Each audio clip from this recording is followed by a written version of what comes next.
J'en jure par la position des étoiles, et c'est un serment si vous le saviez grandiose.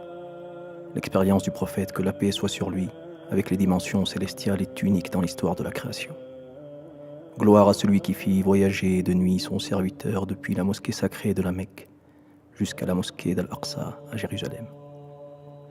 Jérusalem, la reine du monde et la porte des cieux. C'est là que le Consolateur honora ses frères les prophètes, qui se mirent derrière lui en rang, pour qu'il devînt leur guide dans l'adoration qui les unit tous dans la dimension de leurs insondables vérités. Avant d'être élevés dans l'ascension traversant les stations des mondes supérieurs les unes après les autres. Les voiles du cosmos s'illuminèrent entièrement à son passage, jusqu'à l'arrivée à la Sidra, où jubilait de la finitude des cieux. Toutes les portes du ciel s'ouvrirent cette nuit-là, pour la réception de la consolation suprême après l'affliction qui bouleversa le cœur de l'aimé de Dieu pour la mort de Khadija. Khadija, la grande, paix sur elle. Celle qui vécut avec les croyants la plus immonde des situations de destruction d'une humanité. Un embargo qui provoqua sa dernière maladie. La mort de l'oncle et père protecteur Abu Talib se produit dans cette même année qui fut dénommée l'année de la tristesse.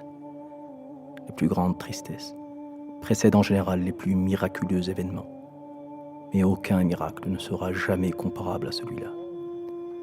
C'est en cette nuit que fut offerte la prière en présent comme remède guérisseur des corps et des âmes. C'est lui qui disait ensuite que la paix soit sur lui. Repose-nous donc par l'appel à la prière, ô Bilal. C'est dans la prosternation de tout l'être que se trouve l'union des âmes avec le plus grand des amours, et que la proximité anéantit la solitude. Il fut invité à l'intimité de l'intimité. Entre, ô mon amour, dans ma vision singulière, et je me dévoilerai à la tienne. La vision de l'unique fut pour lui certaine en cette nuit. Mais quel sens peut bien cacher le mot nuit en présence de la lumière des cieux et de la terre? C'est comme si Dieu disait « Ô bien-aimé Mohammed, si ceux que tu aimes sont partis loin de toi, je vais par moi éloigner de toi tout éloignement. Et à travers toi, je ferai de même pour tous les tiens. Et ceux qui t'aimeront ne connaîtront jamais de peines éternelles, ni d'exil permanent. Enfin, si le Créateur dit un jour à Moïse, paix sur lui, retire donc tes sandales, tu es certainement dans la vallée sacrée de Toura. Et ceci sur la terre. Il ne dit pas à son aimé, retire tes sandales lorsqu'elles marquèrent de leur sceau le dôme des 7 firmaments, et que frémirent sous ses pas les constellations. On aime à donner aux préférés ce que la loi impose d'interdire aux autres.